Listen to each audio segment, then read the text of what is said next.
ka-investor, welcome back sa ating channel at ngayon titignan natin yung performance ng ating Philippine stock portfolio for this week. So kung makikita ninyo, market value is 242,000. Up na tayo ng 9%, almost 10%, 'di ba? Kung makikita nyo, 'di ba? Way back kung papanoorin niyo yung video natin, down tayo ng 10 to 15%, 'di ba? Pero ngayon, grabe yung explosion ng portfolio natin or ng Philippine stock market. So kung makikita nyo, punta muna tayo sa biggest loser natin. Biggest loser natin sa portfolio is same thing, si All Home, 30%. Si Merrimart, 20%. Pangatlo si Top Frontier at 12%. Biggest winner naman natin si Converge at 100%. Grabe, 100%. Security Bank at 40%. Pag-uusapan natin yan mamaya, no? 38% si Philinvest, no? So, kung tutuusin, up na tayo. Nag-flip na. Ito yung sinasabi ko sa inyo na patience lang ang kailangan mo. So, rather than maging trader ka, kagaya ng majority ng Pilipino, gusto nila daily trader sila. Why not? Pataasin mo yung income mo, maging patience ka lang, lagay ka lang ng lagay, lalo na kung mababa. Ang importante lang kasi dito, maintindihan mo na mababa ba yung stock market o mataas. Yun yung pinag-aaralan natin sa fundamentals, no? So nakikita ko nga, sabi ko, ang baba ng stock market. Yung Philippine stock market way back, nung ginawa ko yung video na to na, actually 2022 ko pa, nung nagsimulang bumili ako. But, nagawa ko lang, yung naisip ko lang gawin tong YouTube channel is November na ng 2023. So, ayun. Pero, babalik tayo dito. Kung makikita nyo, yung Security Bank, grabe yan. From 60, nasa 63. Ngayon, 96 na yata yung presyo niya. So, halos 50% yung tinaas niya, di ba? Kung nakabili kayo ng bottom. So, ngayon, punta lang tayo sa news. Mabilis ang news lang tayo. So, sabi dito, Ayala Conglomerate pays 35 million fine to SEC over ESOP issues with reservation.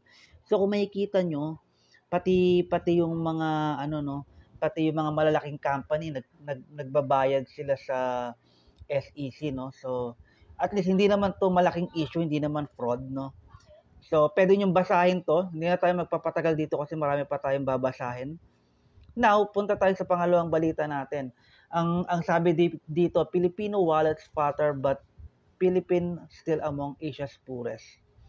So, ayan, pwede nyo basahin tong na to, no? Sa inquirer.net siya, no? So, hindi na ako magpapatagal dito. Kaya ko lang tong na to kasi lagi nilang pinagmamalaki na yung Pilipinas. Ang laki ng tinataas ng GDP natin. Isa tayo sa mga fastest economy. Pero kung mapapansin ninyo, ang Pilipinas, halos di mo maramdaman kasi sobrang grabe yung inflation dito sa bansa natin. So, ayun nga. Actually, ang mga nangyayari lang dito, the rich get richer, pero yung mga may hirap, lalong naghihirap. No? Dahil nga ang mahal ng bilihin, sipin mo sahod, 600. Diba? Mamamasahe ka pa, kakain ka pa. Diba? Hindi talaga siya livable. Kung kahit nga single, hindi uubra yung 600 per day eh. So, ayun. Pero babalik lang tayo, isa lang to sa mga news na binabalita na nila na kumbaga tayo yung darling nung yung mga third world country na kung saan ang bilis daw natin mag-develop. Ngayon, punta naman tayo sa susunod na news. Ito si JP Morgan, si Jamie Dimon, no? Jamie Dimon, binisit niya yung Pilipinas, no? So pumunta sa Pilipinas dito. So maganda kung magkakaroon ng investment, no? Kung may bubuong investment dito sa pagbisita niya. Ngayon, punta muna tayo dito sa Philippine Index. Lagi kong binabanggit to. So, PSI is the Philippine Stock Exchange Index. So, ginigauge nito yung 30 na pinakamalalaking stocks sa Pilipinas, no? So, ayun nga, kung makikita nyo, ito yung chart ng 3 buwan. Kung makikita nyo, ito yung bottom. June yung bottom natin eh. June and August. Diba? Tapos 17% tayo, almost 18% yung tinaas ng Philippine stock market. PSEI natin, no? So, sobrang ganda. Nakabawi. Ito yung nag-start na yung rate cut. Ito, 6 na buwan yan, kung makikita ninyo. Kasi ang bottom talaga ng cycle na to, sa malaki ang cycle is around October 2023. Okay, dahil nga nagkaroon na ng rate cut, Sobrang importante ito, yung federal funds rate sa Pilipinas. Lagi ko binabanggit sa inyo to, di ba? Ito yung sinasabi ko sa inyo, ang binanggit ko sa inyo to. Lagi ko binabanggit, iangat ko lang ito. Yung makikita yung highest PH fund rate, itong bandang baba, kung titignan ninyo, 6.5% yan. Ngayon, nag-cut na sila ng 0.25, so 6.25 na lang tayo. So, diyan na nagsisimula. Ibababa na lang ng ibababa yan kasi para sa mga negosyo, pag mataas yan, hirap silang nakautang. So, ganun lang explanation nun. Mas hirap nakautang yung mga negosyo, yung mga simpleng tao rin, pag mag-ano sila ng bahay nila. Kasi naapektuhan lahat yan, yung mortgage rate nila, naapektuhan ng funds rate na yan. So, ayun lang yun. So, dahil nga pababa na siya, ang laking bagay nun, kaya at least, di ba, malaki na yung chance na umangat yung stock market natin kasi magkakaroon ng inflation. Laging ganun yan. Siguro gagawa na tayo ng ibang video sa susunod about dyan. Pero punta na tayo, saan natin i-allocate yung 5,000 natin? Okay? So, based dito kasi, ang nakikita kong down pa rin tayo is ito. Mag-start ako dito. So, medyo mag-ingat kayo dito kasi kung makikita ninyo, merong message dito, operates with a significant debt burden. So, ang laki ng utang nila. So, kaya rin to nag-crash ng malaki. Isipin mo, nagbigay ng malaking dividend to, pero dahil nga ang laki ng utang nila, pwede silang mabankrupt. So, ayun sinasabi ko sa inyo. Kaya dapat, dinadiversify ninyo yung portfolio ninyo, hindi lang kayo lagay ng lagay. Okay, kailangan maintindihan ninyo kung paano mag-diversify, risk allocation, at maintindihan kung ano yung magaganda, lalo na pagkagaya sa strategy na to, dollar cost averaging, bili ka lang ng bili. Kailangan to alam mo na mababa yung stocks. Kasi kung nag-dollar cost average ka way back 2018, durog ka. Maniwala ka kung ngayon, negative 50, 60% ang portfolio mo ngayon. Siguro nasa 40, nasa ganun. Kasi ang laki ng binaba ng stock market. So, ayun lang yung masasabi ko sa inyo na kailangan pag dollar cost averaging, fundamentalist ka, naiintindihan mo yung mga company na binibili mo. Not only that, hindi mo lang dapat naiintindihan, dapat inaalam mo rin kung nasaan ba tayo sa cycle. Kagaya ngayon, nasa bear market tayo. Yung mga ibang stocks, ang lalaki ng binaba. Pero syempre, hindi lahat. Sa stock market sa Pilipinas, kagaya ng mga SM, Jollibee, all-time high. BDO, all-time high. Magandang bumili? Hindi, syempre. So, pero ang Pilipino, baliktad ng mindset nila, bibili sila pag mataas. It doesn't work like that. Buy low, sell high nga eh. Pag sobrang baba, when there's blood on the street, that's the time na dapat kang bumili.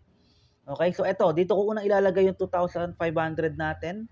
Isusunod na 2,500 dito kay Vistaland, no? So hindi pa rin siya tumataas, naniniwala ako. Ano pa rin to, no? Sabi trading at a low price book multiple. Okay, so malaki pa rin to, naniniwala ako kasi kung makikita mo dito, revenue niya is up. Revenue is 30, almost 40 billion, no? So, PE ratio niya lang is 2.2. Ayan, peers. Compare mo sa mga kapareho niya, which is 4.8. 2.2 lang siya, 4.8. Ang sector, ibig sabihin, ng property sector, ang average na PE ratio is 7.6. Sobrang baba nito, no? Okay, so naniniwala ko, si Villar ang may-ari nito, no? Kay Vistaland and Escapes, no? Even I hate Villar, maganda yung company niya, nasa real estate siya, so wala tayong magagawa, ganun lang yun. We only ride, kasi nga, we wanna make money, no? So, ayan, diyan ko ilalagay yung 5,000 natin. Ulitin ko, hindi to financial advice, gawin nyo yung due diligence nyo. So, 5,000 kay Vistaland, 5,000 kay Megawide, no? Ilalagay ko na lang siya dito, mga investor. And sabi ko nga sa inyo, wala pa tayong isang taon, 10% na yung tubo natin, di ba? So, yun yung kinaganda, pag naiintindihan mo yung market, no?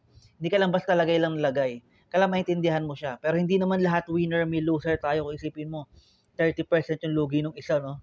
Di ba? So, ayun, ganito lang talaga. Pero kung makikita ninyo, di ba, yung portfolio ko, nag-i-invest din talaga ako sa Philippine stock market. And then, dahil nga konti lang naman yung kapital ko, ayun, medyo nakakalsip pa rin naman ako ng portfolio. Hindi na ako gano'n nakakapagdagdag. And salamat sa panonood, mga ka-investor. May iba pa tayong video dyan. Kung gusto nyong manood ng crypto portfolio or US stock portfolio, meron din tayong ginagawa o binubuong portfolio. So, Itong portfolio na to, for 5 years to, no, para sa mga bagong nanonood at bagong subscriber natin, no. So, ito tayo. So, we create a dollar cost averaging on which we can grow our wealth over time. So, we will use fundamental analysis. Pwede nyo i-search yung term na yan, and dollar cost averaging based on the percentage model. And we will see if we will have a profit, kung magiging profitable ba tayo within 5 to 10 years. Nagsimula tayo November 2023. And then 5,000 allocation every week. Okay? Salamat sa panonood. I'll see you in the next video mga ka-investor, and i-chat nyo na yung, or i-check nyo na yung ibang video natin para sa crypto portfolio.